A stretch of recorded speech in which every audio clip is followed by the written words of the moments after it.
school has been becoming increasingly irrelevant since 1995, but even then, most students didn't even have internet access.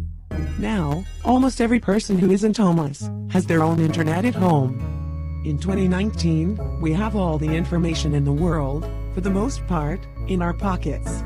If I wanted to know how tall the Pyramid of Giza is, I could look it up on Google. After all, it exists for a reason. If I wanted to know more about it, there's a Wikipedia page with tons of information. I guarantee you at least 80, maybe even 90% of what you learn in school can be found on the internet. The only thing you really need to learn is how to spell, how to pronounce words, how to calculate things, and how to socialize. Many can argue that school helps with social skills and communication, which I can't argue with, so if you're not going to terminate the education system, then please, for the love of God, Allah, Buddha, Zeus, Michael Squints, Polydorus and the Chainsmokers, please do the following.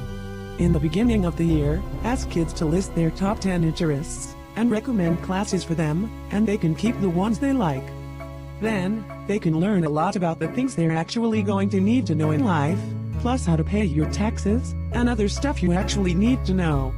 YouTube doesn't force me to watch Rice Gum, it offers options for me. If I wanted to watch Rice Gum, I could, but I don't like Rice Gum. If you don't like one or two channels, there are several others that are available for me, like Chadtronic, A Dose of Buckley, Inform Overload. There's so much variety, but in school, no. There are 6 bad channels and 2 good ones. Aside from YouTube, here's another example. Kane Monroy was a 9-year-old boy with a passion. He made arcade machines out of cardboard boxes, which is far better than anything I can do. He had a future, a potential, a job, and it turns out, he stopped doing what he was best at, because of school.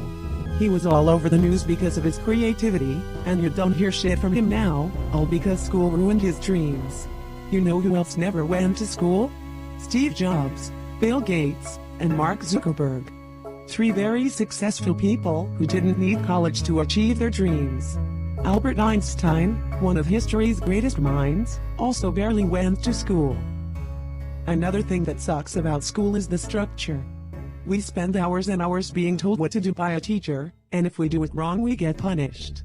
Some teachers will even yell at you even if you didn't intend to make them upset, along with the fact that we have to deal with kids who really just do not care about education whatsoever, so much so that school has become a big joke, but like I said, one big screw-up, and you're done. We do this 8 hours a day, 5 days a week, 10 months a year, for 15 years. Not to mention that we have work to do right after we come home, and during the summer, as if we'd forgotten what summer vacation meant. There's a lot of shit I can say about school, but I have to keep this under wraps. Hopefully a sane person will ban school, or at the very least, make the education system less painful so future generations won't have to suffer through this absolute bullshit.